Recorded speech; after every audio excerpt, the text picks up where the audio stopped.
Bom dia, né, pessoal? No capítulo 7 a gente fez leitura de antecedência e estudamos também, né, com relação ao mecanismo de defesa, os natos e os adquiridos, dentre eles as vacinas, como vocês bem perceberam, né? Uma parte que nos proporciona o estudo de hoje está relacionada ao sistema linfático e à imunidade, né, dando continuidade àquele assunto. Observe bem que existe uma parte do nosso organismo interessante nesse processo de defesa, são os gânglios linfáticos.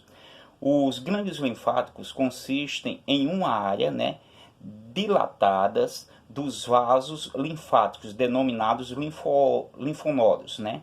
Estes podem ser encontrados em maior concentração no abdômen, no peito e no pescoço e nas axilas, joelhos, cotovelos e nas virilhas. Observe bem que existe uma parte interessante de defesa existente nesses gânglios linfáticos, porque eles funcionam como mecanismo de alerta e também mecanismo de defesa, de produção de um batalhão de fatores para proteger o nosso organismo de fatores internos e fatores externos. Observe bem que a função dos gânglios é produzir os leucócitos, ou glóbulos brancos, elementos do tecido sanguíneo responsável pelo combate, por exemplo, de vírus e bactérias nocivos ao nosso corpo, né?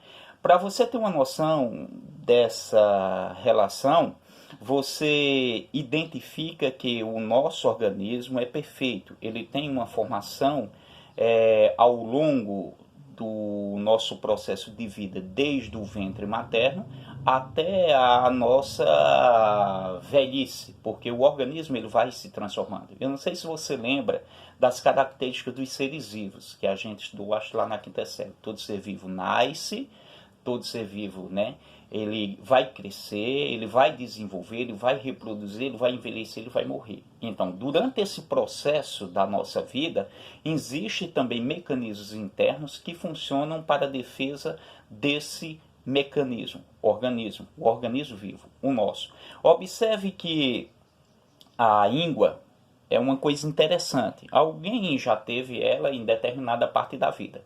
Eu, quando garoto, por exemplo, quando levava uma topada jogando bola, o meu dedo inflamava. O primeiro sinal existente, né, nessa relação do machucado era na virilha um grânglio, uma íngua, e incomodava bastante. Mas essa íngua, ela é um órgão, né, importante, né, é um gânglio, né, que tem o processo de tornar, né, a nossa percepção que algo está errado no nosso organismo. No caso, era a infecção da topada. Porque assim, quando ocorre qualquer infecção, os grânulos, né, próximos ao órgão infectado tornam-se inchados, passando a receber o nome de íngua. Então, a íngua era um indicativo que o meu dedo estava machucado. Outro órgão importante é o baço.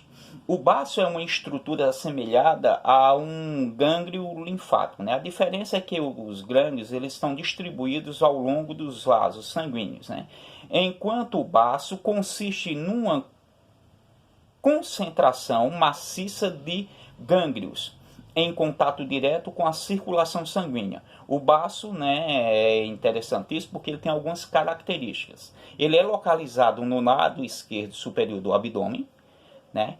Ele possui uma cor arroxeada e tem aproximadamente 12 centímetros, né? Entre 8 a 12 centímetros.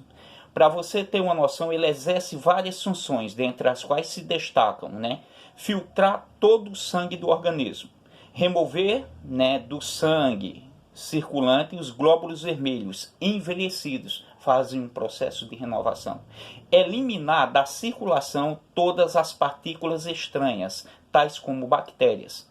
É interessante essa função desse pequeno órgão porque ele faz com que o nosso organismo se renove e se defenda, né, contra bactérias. Para você ter uma noção, o vírus ele não é considerado ser vivo por alguns cientistas, porque ele vai depender de uma célula para sobreviver e vai depender de uma bactéria para reproduzir. Imagina a função do baço em defesa do organismo, eliminando bactérias. Observe só, ele tem um processo interessantíssimo nesse processo de defesa. Então, os leucócitos, os glóbulos brancos, eles são importantíssimos para defesa também do nosso organismo. O baço, ele cumprimenta essa relação existente.